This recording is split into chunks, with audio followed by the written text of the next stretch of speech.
Hello बच्चों, बहुत बहुत स्वागत है आपका अपने YouTube चैनल एजुकेशन शो में। और आज हम आपके लिए इलेक्ट्रिसिटी यानी फिजिक्स में इलेक्ट्रिसिटी की पहली यूनिट में दूसरा चैप्टर लेके आए हैं और वो है दूसरा चैप्टर गॉस प्रमेय।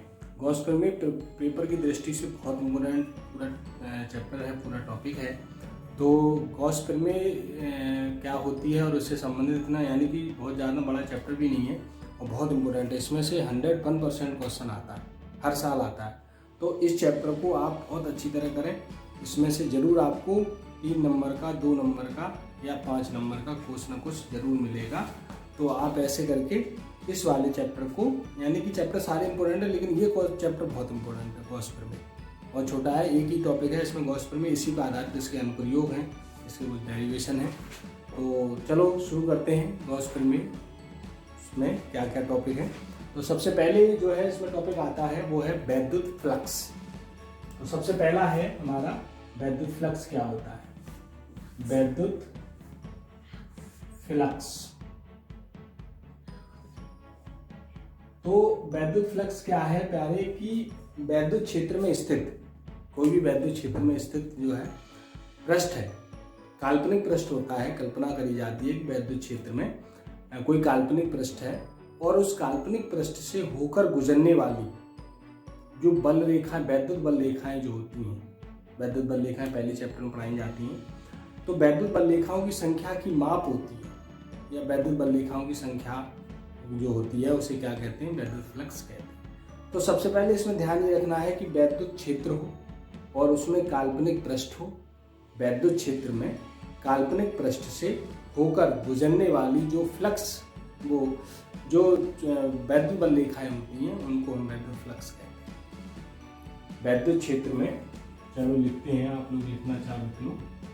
वैद्युत क्षेत्र में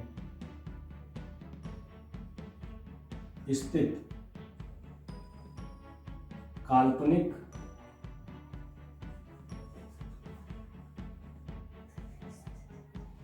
पृष्ठ से होकर गुजरने वाली वैद्युत बल रेखाओं की संख्या को वैद्युत फ्लक्स कहते हैं। ध्यान ये रखना चाहिए कि पृष्ठ कहाँ हो, वैद्युत क्षेत्र में, और पृष्ठ से क्या गुजरे, वैद्युत बल रेखाओं की संख्या, उसे हम क्या कहते हैं, वैद्युत फ्लक्स कहते हैं। इसे फाई ई से व्यक्त करते हैं।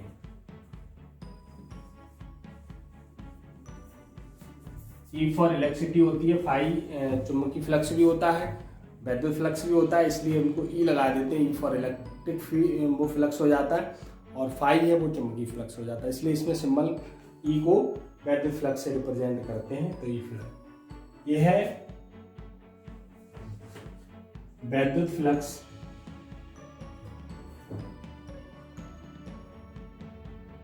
वैद्युत क्षेत्र ई तथा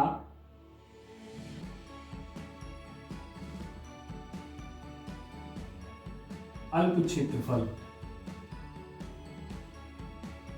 पृष्ठ के अल्प क्षेत्रफल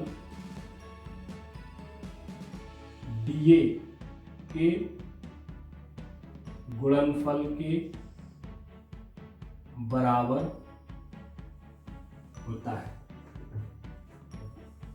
ठीक है, तो डी फाई ई, क्योंकि ये अल्प है तो इसमें डी लगेगा, अल्प के लिए डी आता है, तो ये हो जाएगा ई डी ए, समीकरण ए।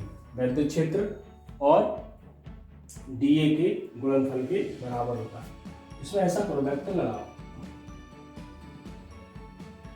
ये भी वेक्टर होगा और ये वेक्टर और ये वेक्टर, तो ये जो है ई के गुणनफल के बराबर होता है, ई डॉट ई।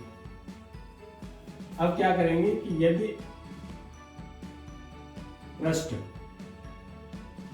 क्षेत्र के साथ थीटा कोण बनाए तो डी फाई हमने पढ़ा है ए डॉट बी बराबर ए बी कॉस थीटा, पढ़ा है। एक ये फॉर्मूला हो गया, एक ये फॉर्मूला है। सूत्र आपका यहाँ होता है, आपने पढ़ा होगा ए डॉट बी बराबर ए बी कॉस थीटा, यह अदिश गुणनफल होता है। तो वैद्युत क्षेत्र ध्यान रखना, उसमें काल्पनिक पृष्ठ है, उस काल्पनिक पृष्ठ से जो वैद्युत बल रेखाएं गुजरती हैं उसे हम चुंबक वैद्युत फ्लक्स कहते हैं, फाई से व्यक्त करते हैं। ये जो फाई होता है वो वैद्युत क्षेत्र ई और उस क्षेत्र के जिस क्षेत्र से क्षेत्रफल से गुजरती हैं उसके अल्पखंड डी ए के गुणनफल के बराबर होता है। तो डी फाई बराबर ई डॉट डी ए, और ई डॉट डी ए का मतलब ए बी कॉस थीटा से कॉस थीटा। इसी प्रकार संपूर्ण पृष्ठ का वैद्युत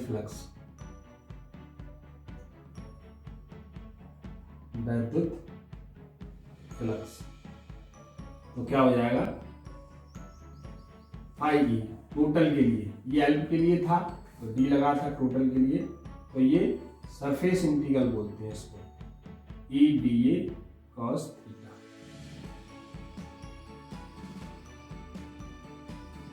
ई डी ए कॉस थीटा। या ऐसे कर सकते हैं कि इसको जो है हम ऐसे भी लिख सकते हैं, E surface integral E dot D A, ये भी होता है, ठीक है, ध्यान रखिएगा। तो ये क्या है, ई डी ए, ये पूरे के लिए संपूर्ण इंटीग्रल, माने कि इसको हम बोलते हैं पृष्ठीय समाकलन, सरफेस इंटीग्रल, पृष्ठीय या पृष्ठ समाकलन। तो ये जहां हम आपको बता दें कि ये जो होता है इसे हम बोलते हैं पृष्ठ समाकलन, ध्यान रखिएगा, ये पृष्ठ समाकलन होता है। तो ये दोनों ओर हमने इंटीग्रल लगा दिया, ठीक है। तो अब क्या होगा, हमने पहले ही बताया कि इंटीग्रल में जो डी के साथ जो रहेगा वही लेटर अंदर होगा, बाकी सारे अंदर बाहर आ जाएंगे। सरफेस इंटीग्रल डी ए से ये इंटीग्रल खत्म हो जाता है ये इससे, तो फाई ई बराबर हमारा हो जाएगा ई कॉस थीटा इंटू ए। तो फाई ई बराबर हमारा हो गया ई ए कॉस थीटा, या इसको ऐसे लिख सकते हैं, फाई ई बराबर ई डॉट ए, संपूर्ण पृष्ठ का क्षेत्र, ये वेक्टर होता है। अब ये आपका वो हो गया, सूत्र हो गया। अब इसका यहाँ पर हम मात्रक निकालेंगे। तो मात्रक में आपको बताऊं, जैसे ई वैद्युत क्षेत्र है, इसका मात्रक होता है न्यूटन प्रति कूलम, और इनटू क्षेत्रफल का मात्रक मीटर स्क्वायर। तो क्या हो गया इसका मात्रक, न्यूटन मीटर स्क्वायर प्रति कूलम, ठीक है। अब दूसरा क्या है कि इसमें जो है हमने एक और मात्रक, जैसे ई का मात्रक न्यूटन प्रति कूलम भी होता है, और एक होता है इसका मात्रक वोल्ट प्रति मीटर, वोल्ट प्रति मीटर, और क्षेत्रफल का मात्रक मीटर स्क्वायर।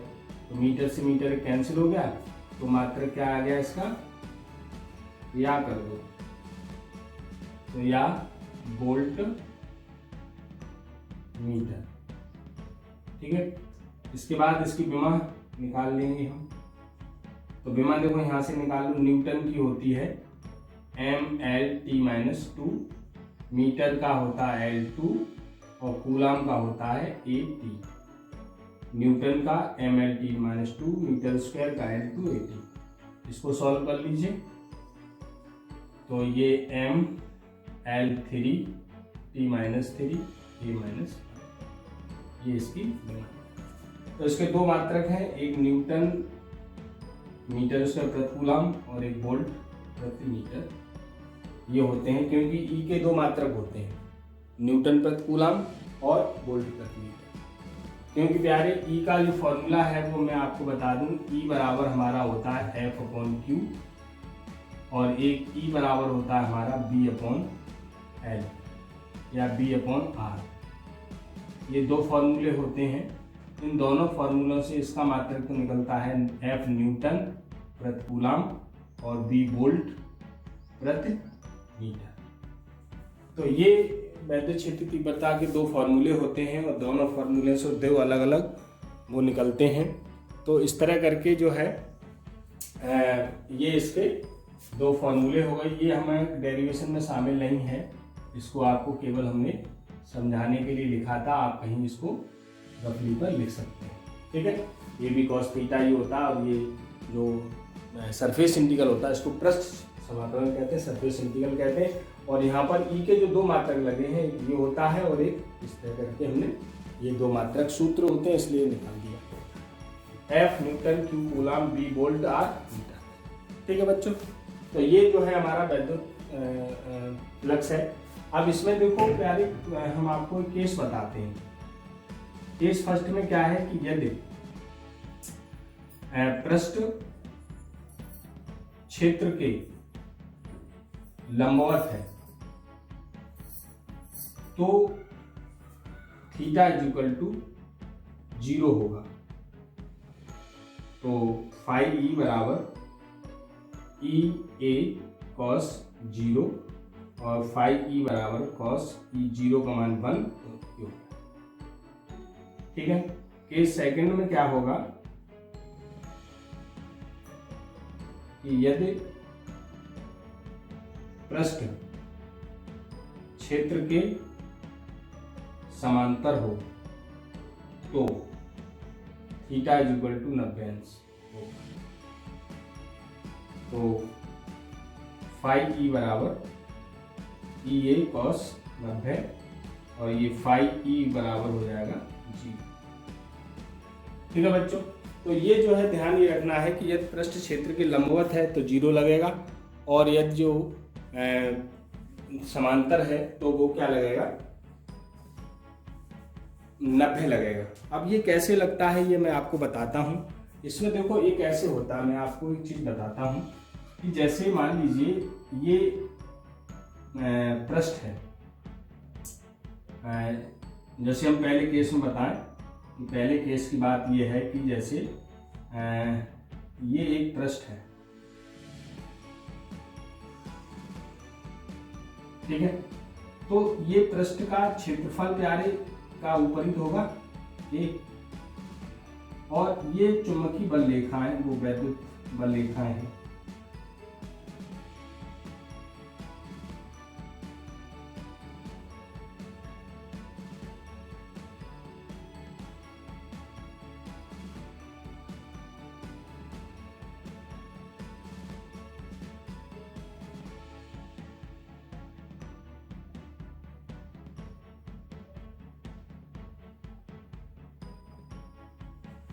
तो ये प्यारे ई है जो वैद्युत क्षेत्र है, ये ई और ये हमारा क्षेत्रफल ए है। अब ये दोनों यानी कि अब जो वैद्युत क्षेत्र के पृष्ठ तो क्या है प्यारे, लंबवत है। पृष्ठ जो है वो क्षेत्र के लंबवत है, लेकिन जो क्षेत्रफल है पृष्ठ का जो क्षेत्रफल है ए, वो ई और ए के दोनों के समांतर हो गया इस तरह। तो पृष्ठ तो क्षेत्र के लंबवत हो गया, लेकिन जो पृष्ठ का क्षेत्रफल है वो वैद्युत क्षेत्र के समांतर हो गया और इसीलिए समांतर में दोनों के समांतर में 0 अंश का कोण बनता है, इसीलिए ये समांतर में 0 अंश।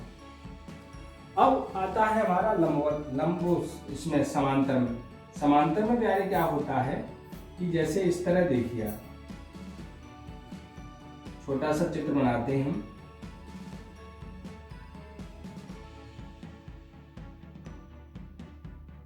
ये इधर आएगा नहीं प्यारे, तो समांतर में ये पृष्ठ प्यारे समांतर हो जाएगा। और समांतर में क्या होता है कि जब इसका क्षेत्रफल फिर ऐसे हो जाएगा, जैसे पृष्ठ ऐसे हो गया क्षेत्रफल ऐसे हो गया, तो जब क्षेत्रफल उसमें फिर पृष्ठ का क्षेत्रफल जो है और वो दोनों क्या हो जाएंगे, समांतर हो जाएंगे। देखो हम कोशिश करते हैं आपको बनाने की। जैसे मान लीजिए हमारा इस तरह है, ऐसे ही बना लो इस तरह करके।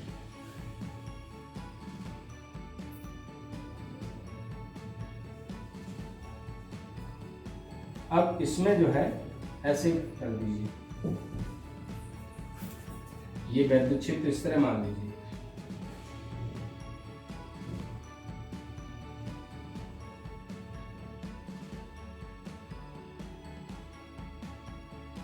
तो ये तो ई हो गया, और इसका जो क्षेत्रफल है वो इस तरह होगा, ऐसे करके नीचे, ऐसे नीचे तो नहीं होगा लेकिन ये क्या होगा, इस तरह होगा। तो अब ये पृष्ठ तो क्षेत्र के समांतर हो गया, लेकिन इसका क्षेत्रफल चुंबकीय क्षेत्र के लंबवत हो गया। तो ऐसे करके पृष्ठ तो क्षेत्र के समांतर है, तो पृष्ठ क्षेत्र के समांतर हो तो उसका जो क्षेत्रफल है वो वैद्युत क्षेत्र के लंबवत हो जाएगा। इसलिए यहाँ पर क्या लगेगा, 90 अंश लगता है। तो ये आपको ध्यान रखना होगा, ये 90 लगेगा, और यहाँ पर ये दोनों कैसे हैं, ये समांतर, इसलिए यहाँ थीटा इक्वल टू 0 लगेगा। ये आपका वैद्युत फ्लक्स है, ये न्यूमेरिकल में काम आएगा। ये ध्यान रखना कि न्यूमेरिकल में जब कभी भी फ्लक्स का हम फॉर्मूले में न्यूमेरिकल जब रखें और उसने कहा है कि पृष्ठ क्षेत्र के लंबवत है, तो वहाँ पर थीटा इक्वल टू 0 लगाना होगा, पृष्ठ क्षेत्र के लंबवत है तो, क्योंकि फिर क्षेत्रफल और क्षेत्र वैद्युत क्षेत्र जो है वो समांतर हो जाएंगे। और यदि उसने ये लिखा है कि पृष्ठ जो है क्षेत्र के समांतर है, तो वहाँ थीटा इक्वल टू 90 अंश लगाएंगे। ये न्यूमेरिकल में आपको ध्यान रखना होगा, ठीक है बच्चों। तो ये दो चीजें आप याद रखेंगे न्यूमेरिकल में कि पृष्ठ के लंबवत या क्षेत्र के लंबवत दिया है तो थीटा 0, और यदि समांतर दिया है तो थीटा इक्वल टू 90 लगाएंगे। इसमें उल्टा लगता है, क्यों लगता है, क्योंकि हमने ये चित्र बना के आपको दिखा दिए। ओके बच्चों, ठीक है। ये वैद्युत क्षेत्र, वैद्युत फ्लक्स हो गया आपका, और जो है इसके आगे फिर हम आपको आगे और बताएंगे। पहली एक वीडियो में आपको इतना ही। ओके, आप नोट करना चाहें नोट कर लीजिए, नोट करना क्या चाहें नोट कर ही लीजिए। ये सारी चीज़ें बहुत अच्छी हैं, इम्पोर्टेंट हैं, और ये आपको याद रखनी। जितने भी हम सर्कल में बंद कर देते हैं, डी फाई बराबर E dot D A, D phi बराबर E D A cos theta, फिर सरफेस इंटीग्रल है, तो ये सारी चीज़ें आपको याद रखनी पड़े। ठीक है बच्चों, ओके बाय।